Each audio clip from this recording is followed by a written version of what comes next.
Friends, എല്ലാവർക്കും നമസ്കാരം. എല്ലാവരും കാത്തിരിക്കുന്ന നിങ്ങളുടെ ഈ പുഴയും കടന്നിൻ്റെ ഇന്നത്തെ കഥയിലേക്ക് ഏവർക്കും സ്വാഗതം. അങ്ങനെ വളരെ പ്രതീക്ഷയോടെയാണ് നമ്മുടെ താരയുടെ വീട്ടിലേക്ക് ഗംഗ എത്തിയിരിക്കുന്നത്. ഗംഗ താരയുടെ ബൂട്ടീക്കിൽ തനിക്കൊരു ജോലി കിട്ടും എന്നൊക്കെ പ്രതീക്ഷിക്കുന്നുണ്ട്. ബുട്ടീക്കിൻ്റെ നടത്തിപ്പ് എങ്ങനെയാണെന്നൊക്കെ പഠിച്ചെടുത്താൽ നമുക്ക് വൈകാതെ ഒരെണ്ണം തുടങ്ങാമല്ലോ.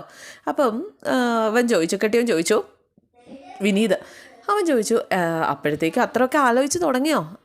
എല്ലാവരും അവരവരുടെ കാര്യം നോക്കി ജീവിക്കുകയല്ലേ, നമ്മൾ മാത്രം. അപ്പോഴേക്കും താര ഓടി വന്നു. ഗംഗയെ, ഞാൻ ബുട്ടിക്കിലെ ജോലിയുടെ കാര്യമൊക്കെ വിനീതേട്ടനോട് സംസാരിക്കുകയായിരുന്നു. ഗംഗെ, അതൊന്നും നടക്കത്തില്ല ഗംഗെ. പെട്ടെന്ന് ഗംഗ അങ്ങ് വല്ലാണ്ടായി കേട്ടോ. ഗംഗ ചാടി എഴുന്നേറ്റു. എന്തു പറ്റി? സിനോജേട്ടനാണ് എന്നെ വിളിച്ചത്. നാളെയോ മറ്റന്നാളോ അവരെല്ലാവരും കൂടി തിരിച്ചു വരുന്നാണ് പറഞ്ഞത്. അപ്പം ഇവൾ ഭയങ്കര ടെൻഷനിലാണ് സംസാരിക്കുന്നത്. നിങ്ങൾ വേറെ വീട് കണ്ടെത്തി മാറണം എന്ന് പറഞ്ഞപ്പോഴേക്കും ഗംഗ ചോദിച്ചു, ഇവിടെ തന്നെ താമസിക്കണം എന്നല്ലേ താര കുറച്ചു മുമ്പ് പറഞ്ഞത്? അതിനർത്ഥം നിങ്ങൾ ഈ വീട്ടിൽ തന്നെ താമസിക്കണം എന്നല്ല. പിന്നെ വേറെ എവിടെയാണ് ഞങ്ങൾ എത്ര പെട്ടെന്ന് താമസിക്കണം എന്നുണ്ടെങ്കിൽ നിങ്ങൾ കണ്ടുപിടിക്കണം. ഇപ്പം എടുത്തിരിക്കുന്ന ഈ ഭാരം തന്നെ എന്നെ സംബന്ധിച്ചെടുത്ത് വളരെ കൂടുതലാണ്. സിനോജേട്ടൻ്റെ അച്ഛനും അമ്മയൊക്കെ ഈ കാര്യം അറിയുമ്പോൾ എന്ത് പറയുന്നത് എനിക്കറിയില്ല. അവർ വരുമ്പോഴേക്കും നിങ്ങൾ ഇറങ്ങി തന്നേക്കണം. എന്നെ വെറുതെ കുഴപ്പത്തിലാക്കരുത്. രാവിലെ കാവേരിയും അമ്മയും കൂടി അമ്പലത്തിലേക്ക് പോയതാണ്. ഭഗവാനോട് പ്രാർത്ഥിക്കുകയാണ് കേട്ടോ. പുതിയൊരു സ്ഥലത്ത് എത്തിപ്പെട്ടതാണ്. ഇവിടെ എന്താണ് ഞങ്ങളെ കാത്തിരിക്കുന്നതെന്ന് നിനക്ക് മാത്രമേ അറിയുള്ളൂ കണ്ണ എന്നൊക്കെ പറഞ്ഞ് പ്രാർത്ഥിക്കുക. അതുപോലെ ശാരദയും പ്രാർത്ഥിക്കുകയാണ്, പുതിയൊരു പ്രതീക്ഷ തങ്ങളുടെ ജീവിതത്തിൽ വരണമേ എന്ന്.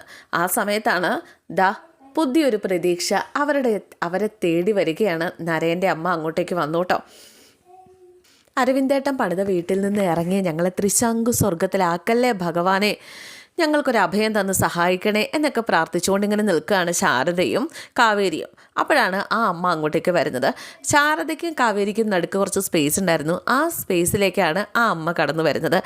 അവിടെ നിന്നിങ്ങനെ പ്രാർത്ഥിക്കുക. ആ സമയത്ത് നമ്മുടെ പ്രാർത്ഥന മുഴുവൻ നരേനെക്കുറിച്ചായിരിക്കുമല്ലോ ഈ അമ്മയുടെ സ്വഭാവമായിട്ട്. അതുതന്നെയാണ്.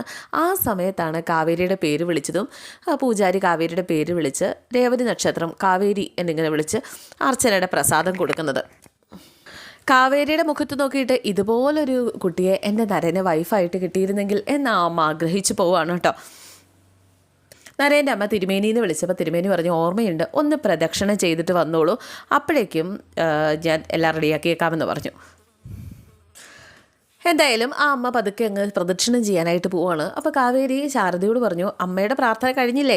അയ്യോ, ഞാൻ നിങ്ങൾക്കിടയിൽ ഡിസ്റ്റർബ് ചെയ്യാൻ വന്നതല്ല, കാര്യങ്ങൾ പറയാനുള്ളതൊക്കെ വിശദമായിട്ട് പറഞ്ഞോളൂ, ഞാൻ പ്രദക്ഷിണം വെച്ച് അമ്പലമൊക്കെ ചുറ്റി കണ്ടിട്ട് വരാം എന്നും പറഞ്ഞ് കാവേരി അങ്ങ് പോയി. അങ്ങനെ കാവേരി പ്രദക്ഷിണം നടത്തിക്കൊണ്ടിരിക്കുന്ന സമയത്താണ് ഈ അമ്മ, അതായത് നരേൻ്റെ അമ്മ, അവിടെ പ്രദക്ഷിണം നടത്താനായിട്ട് പോകുന്ന വഴിക്ക് തലകറങ്ങി വീഴാണ് കേട്ടോ. കാവേരിയും കുറേ ആൾക്കാരൊക്കെ ഓടിക്കൂടി കാവേരിയും ആ കൂട്ടത്തിലുണ്ടായിരുന്നു. കാവേരി പെട്ടെന്ന് അമ്മയെ പിടിക്കുകയും പിടിച്ച് എഴുന്നേൽപ്പിക്കാനുള്ള ശ്രമം, എഴുന്നേക്കാൻ പറ്റുന്നില്ല, തല കറങ്ങി കിടക്കുകയാണ് കേട്ടോ. അപ്പോൾ അതൊക്കെ കാവേരി ഇരുന്ന് മടിയിലേക്കൊക്കെ പിടിച്ച് കിടത്തിയതിന് ശേഷം വെള്ളം അവിടുന്ന് ആരുടെ കയ്യിരുന്ന് വെള്ളമൊക്കെ മേടിച്ച് കൊടുക്കുകയൊക്കെ ചെയ്യുകയാണ്. ആ സമയത്ത് ആ അമ്മ പറയുന്നുണ്ട്, എന്തൊക്കെയോ തപ്പുന്ന പോലെ ഇങ്ങനെ കാണിക്കുന്നുണ്ട്. അപ്പോൾ പേഴ്സാണ് തൊട്ടടുത്ത് കിടക്കുന്നത് എന്ന് മനസ്സിലായി. കാവേരി ആ പേഴ്സ് എടുത്ത് കയ്യിലേക്ക് കൊടുക്കുകയാണ്. അപ്പോൾ പേഴ്സിനകത്ത് തട്ടി കാണിച്ചു. അപ്പോൾ കാവേരി പതുക്കെ അത് തുറന്നു നോക്കിയപ്പോൾ അതിനകത്തൊരു ഗുളിക. ഈ ടാബ്ലറ്റ് ആണോ എന്ന് കാവേരി ചോദിച്ചപ്പോഴേക്കും തല കുലുക്കി പതുക്കെ. ഒരു മയക്കത്തിൽ എന്നവണ്ണം ആണ് കേട്ടോ ഈ അമ്മ കിടക്കുന്നത്. എന്തായാലും കാവേരി പതുക്കെ അതിലൊരു ടാബ്ലറ്റ് എടുത്ത് ഈ അമ്മയ്ക്ക് കൊടുക്കുകയാണ്. അപ്പോഴാണ് ഒരു ജീവൻ വന്നത് എന്ന് തന്നെ പറയാം. അങ്ങനെ കുറച്ച് നിമിഷങ്ങൾക്ക് ശേഷം അമ്മയ്ക്ക് പതുക്കെ ബോധമൊക്കെ വരികയാണ്. അമ്മയെ പിടിച്ച് എഴുന്നേൽപ്പിച്ചു. അപ്പോൾ ചുറ്റും കൂടി നിന്നവരൊക്കെ അങ്ങ് പോയി. എന്നിട്ട് ശാരദ അപ്പോഴേക്കും അങ്ങോട്ടേക്ക് വന്നു കേട്ടോ. ടാബ്ലറ്റ് കഴിച്ചതോടെ ക്ഷീണം മാറി എന്ന് പറഞ്ഞു. മോളെ, നിനക്ക് പുതിയൊരു അമ്മയെ കിട്ടിയെന്ന് അവിടെ ഒരാൾ പറയുന്നുണ്ട് എന്ന് ശാരദ ഇങ്ങനെ പറഞ്ഞു കാവേരിയോട്. എനിക്ക് തന്നാലും കുഴപ്പമില്ലെന്നേ, ഇതുപോലൊരു മോളെ കിട്ടാനേ ആരാ കൊതിക്കാത്തത് എന്നാ അമ്മ ചോദിച്ചു. എന്നാൽ പിന്നെ എടുത്തോ, ഇതുപോലൊരെണ്ണത്തിനെ ആരെടുക്കുന്ന ആലോചിച്ചിരിക്കുകയായിരുന്നു ഞാൻ എന്ന് ശാരദ പറഞ്ഞു. അമ്മയുടെ പേരെന്താ? അംബിക. ഞാൻ ശാരദ. അല്ല, എവിടെ നിങ്ങളെ ഞാൻ ഇവിടെ മുമ്പെങ്ങും കണ്ടിട്ടില്ലല്ലോ. ഇല്ല, ഞങ്ങൾ ഇവിടത്തുകാരല്ല, പുഷ്പവാടിയിലുള്ളവരാ എന്നൊക്കെ പറഞ്ഞിട്ട് കഥ പറയുകയാണ്. തങ്ങളിങ്ങോട്ടേക്ക് വരാനിടയായ സാഹചര്യമൊക്കെ പറഞ്ഞു കേട്ടോ. എല്ലാം കേട്ട് കഴിഞ്ഞപ്പോഴേക്കും അംബികയ്ക്ക് ഇവരോടൊരു സഹതാപമൊക്കെ തോന്നി. എനിക്കാണെങ്കിൽ പാചക ജോലിയൊക്കെ നന്നായിട്ട് അറിയാം, ഇവൾ ഡിഗ്രി കഴിഞ്ഞ് നിൽക്കുക, ഇവൾക്കും എന്തെങ്കിലും ജോലി വേണം എന്നൊക്കെ പറയാണ്. അപ്പോഴേക്കും അംബിക കാവേരിയോട് പറഞ്ഞു, മോളെ ആ വഴിപാടിൻ്റെ ആ പ്രസാദം ഒന്ന് മേടിച്ചുകൊണ്ട് വരാൻ പറ്റുമോ? നരയൻ അശ്വതി നക്ഷത്രം എന്ന് പറഞ്ഞാൽ മതി. അപ്പോഴേക്കും കാവേരി ചോദിച്ചു, പേരെന്താ പറഞ്ഞേ? നരയൻ അശ്വതി നക്ഷത്രം. എന്തെങ്കിലും കാവേരിയുടെ മുഖത്തൊരു പുഞ്ചിരി വിടന്നു കേട്ടോ. ഞാൻ മേടിച്ചുകൊണ്ട് വരാമെന്നും പറഞ്ഞങ്ങ് പോവുകയാണ്. മോനാണോ? അല്ല, കൊച്ചുമോൻ, എൻ്റെ മൂത്ത മോളുടെ മോനാ. എനിക്ക് അവൻ സ്വന്തം മോനെ പോലെ തന്നെയാണ്. അവനെ അമ്മയില്ല. അച്ഛനും 2 പേരും ഒരു അപകടത്തിൽ. അംബികാമ്മ വിഷമിക്കല്ലേ, ഇങ്ങനെ ഓരോ സങ്കടങ്ങളില്ലാത്ത ആരാ ഉള്ളത്? എല്ലാം ഭഗവാന്റെ ലീലകളല്ലേ. അവൻ്റെ കല്യാണം ഇപ്പോൾ ആകെ ഒരു സങ്കടം. അവനൊന്നിനും അങ്ങോട്ടേക്ക് അടുക്കുന്നില്ല. കല്യാണം വേണ്ട എന്ന മട്ടാണ്. അവൻ്റെ വിവാഹ തടസ്സം മാറാൻ കല്യാണ വരപ്രസാദ പൂജ നടത്തുന്നത്. 108 ദിവസത്തെ പൂജയുടെ അവസാന ദിവസമെന്ന്. അവന് യോജിച്ചൊരു പെൺകുട്ടിയെ കിട്ടിയാൽ മതിയായിരുന്നു. അതൊക്കെ ഭഗവാൻ തന്നെ കൊണ്ടുതരും എന്ന് പറഞ്ഞു തീർന്നില്ല. ദേ കാവേരി അങ്ങോട്ടേക്ക് വരികയാണ്. പൂജയ്ക്ക് ഫലം കാണാതിരിക്കില്ല എന്ന് പറഞ്ഞു. അപ്പോഴേക്കും അംബിക പറഞ്ഞു, സാധാരണ അമ്പലത്തിൽ കൂട്ട് വരാറുള്ളതേ അംബിക. ഇന്നവൾക്ക് വരാൻ പറ്റാത്ത അവസ്ഥയാണ്. ഏറെ വർഷങ്ങൾ ആഗ്രഹിച്ച് ഒരു കുഞ്ഞിനെ കൊടുത്തതാണ് ഭഗവാൻ. പിറവിയെടുക്കുന്നതിന് മുമ്പേ അതിനെ ഭഗവാൻ തന്നെ തിരിച്ചു വിളിച്ചു. ഓരോരോ ദുശകനങ്ങളെ ഇങ്ങനെ വന്നുകൊണ്ടിരിക്കുക. ഒരു മനസ്സമാധാനവും ഇല്ല. അപ്പോൾ ശാരദ പറഞ്ഞു, സാരമില്ല, എല്ലാം ശരിയാകും. പൂജയുടെ അവസാന ദിവസമല്ലേ ഇന്ന് ഒരു നല്ല തുടക്കം വന്ന് തന്നെ കരുതിക്കോ. അപ്പോൾ കാവേരി കൊണ്ടുപോയി പ്രസാദം അമ്മയുടെ കൈകളിലേക്ക് കൊടുത്തു കേട്ടോ. എന്നാൽ ഞങ്ങൾ പോട്ടെ. ഞാനും ഇറങ്ങുക, നമുക്ക് ഒരുമിച്ച് പോകാം എന്നും പറഞ്ഞുകൊണ്ട് ഇവർ കാറിനടുത്തേക്ക് ഒരുമിച്ചാണ് വരുന്നത്. മോളോട് ഒരുപാട് നന്ദിയുണ്ട് കേട്ടോ. അതൊക്കെ മനുഷ്യന്മാർ തമ്മിൽ അങ്ങോട്ടും ഇങ്ങോട്ടും ചെയ്യേണ്ടതല്ലേ അംബികാമ്മേ എന്ന് ശാരദാമ്മ ചോദിച്ചു. എന്നാലും വീണു ഒടിവ് പറ്റി എവിടെയെങ്കിലും കിടന്നാൽ എത്ര പേരുണ്ടെന്ന് പറഞ്ഞിട്ട് എന്താ, പ്രായമായതല്ലേ. എന്നാൽ പിന്നെ ഞങ്ങൾ പോട്ടെ അംബികാമ്മ. ഇടയ്ക്ക് ഇതുപോലെ അമ്പലത്തിൽ വെച്ച് കാണാം. അതിന് സാധ്യതയില്ല.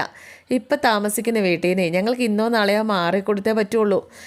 ഇനി തിരുവനന്തപുരത്ത് തന്നെയാണ് താമസിക്കുന്നതെങ്കിലും ദൂരെ എവിടെയെങ്കിലുമൊക്കെ ആയിരിക്കുമല്ലോ, പിന്നെ എങ്ങനെ കാണാനാ. എന്തായാലും കണ്ടില്ലേ, അത് തന്നെ സന്തോഷം. എന്നാൽ ശരി എന്ന് പറഞ്ഞ് ഇവർ പോകുവാണ്. അപ്പോഴേക്ക് അംബികാമ്മ വിളിച്ചു, ശാരദേ അവിടെ നിന്നേ. എന്നിട്ട് അംബികാമ്മ ഇവർക്ക് അരികിലേക്ക് ചെന്നു. നിങ്ങൾക്ക് താമസിക്കാൻ വീട് അന്വേഷിക്കുന്നു എന്നല്ലേ പറഞ്ഞത്?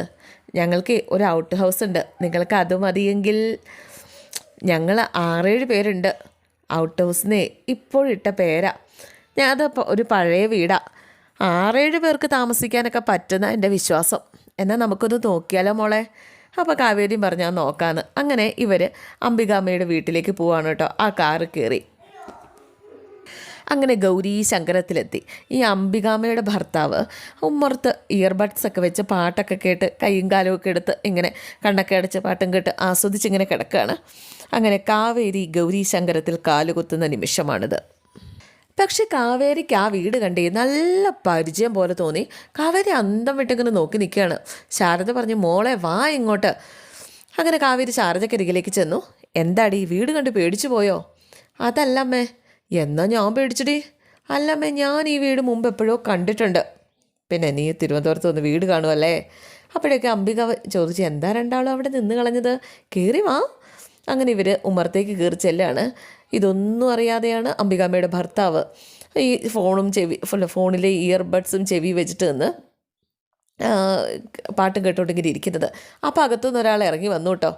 ഏതാ, നാദോപദേശം തന്നെയാണോ അതോ സീതാ കല്യാണം ആണോ? അല്ല, നരനില്ലേ, പുറത്തേക്ക് പോയല്ലോ. അപ്പം മുറി പൂട്ടിയിട്ടുണ്ടാവുമല്ലേ? അത് പതിവ് പോലെ തന്നെ. താക്കോൽ അവൻ്റെ കയ്യിലല്ലേ? അതെ. അപ്പോൾ ആ വന്ന പെണ്ണ് ഇവരെ ഇങ്ങനെ നോക്കുകയാണ് കേട്ടോ. വന്ന പെണ്ണ് ആരെന്നറിയാവോ? RJ അഞ്ജലിയാണ്.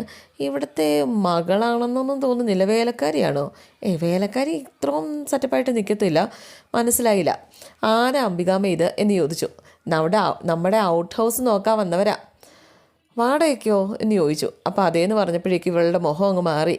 നരേമോൻ്റെ കാര്യമല്ലേ, ഉടനെ ഒന്നും വരുമെന്ന് പ്രതീക്ഷ വേണ്ട. താക്കോലില്ലല്ലോ, സാരമില്ല, നമുക്ക് വീട് പുറത്തുനിന്ന് കണ്ടാലോ.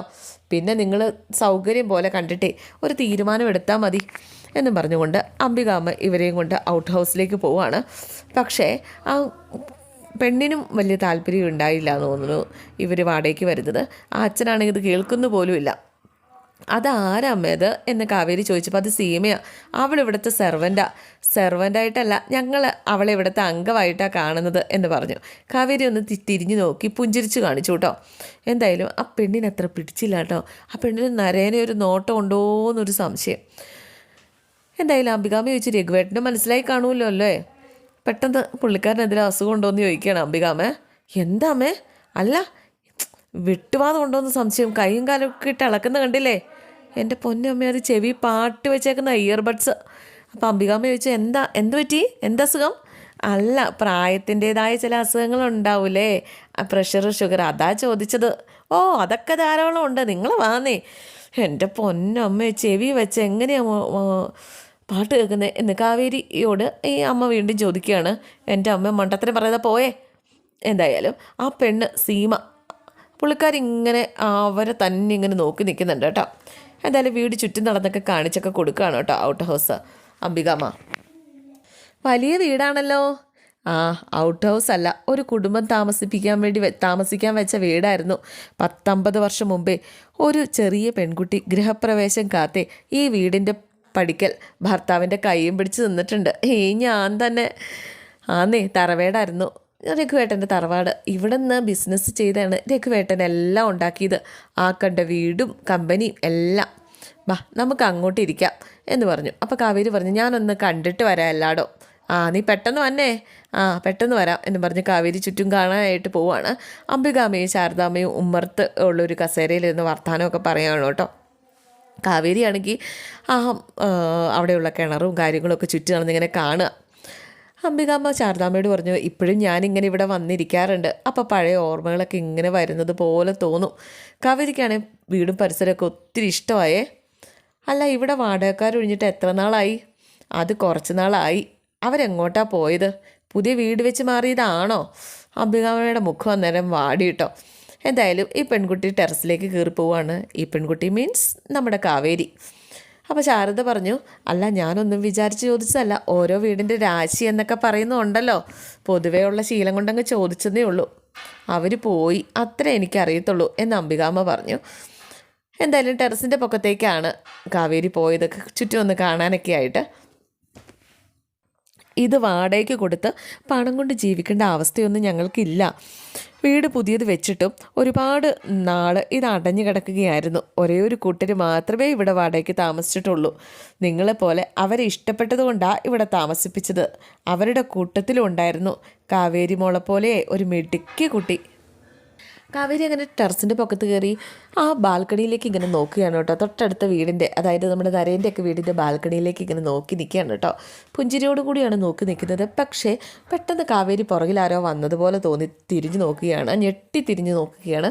അപ്പോൾ ഇന്നത്തെ എപ്പിസോഡ് ഇവിടെ അവസാനിക്കുകയാണ് കേട്ടോ. നാളത്തെ എപ്പിസോഡിനകത്ത് ഈ അംബികാമ്മയുടെ ഭർത്താവ് ഈ ശാരദയോടും കാവേരിയോടൊക്കെ അവിടെ താമസിക്കാൻ വരുന്നതിനെക്കുറിച്ച് മോശമായിട്ട് സംസാരിക്കുകയാണ്.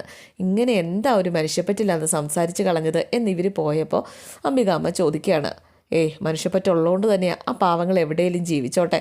പക്ഷേ അവരുടെ വീട്ടിൽ, അതായത് ഇപ്പോൾ അവർ താമസിക്കുന്ന താരയുടെ വീട്ടിൽ വൻ പ്രശ്നങ്ങളാണ്. നമ്മുടെ നിളയുടെ കയ്യിൽ നിന്ന് ഒരു കപ്പ് വീണ് താഴെ വീണ് പൊട്ടുകയാണ്. അതിന് താര നിളയെ തല്ലാനായിട്ട് കൈ ഓങ്ങുകയൊക്കെ ചെയ്യാണ്. താരയുടെ ഗതികേട് കൊണ്ടാണ്. എന്നാലും ഇത് കാവേരി കാണുന്നുണ്ട്. എത്രയും പെട്ടെന്ന് അവിടെ ഇത് മാറണം എന്നൊരു ചിന്ത മാത്രമായി കാവേരിക്ക്. എന്തായാലും ഇന്നത്തെ എപ്പിസോഡ് ഇവിടെ അവസാനിക്കുകയാണ്. എല്ലാവർക്കും ഇഷ്ടമായി എന്ന് വിചാരിക്കുന്നു. സിയോക്കി, താങ്ക് യു.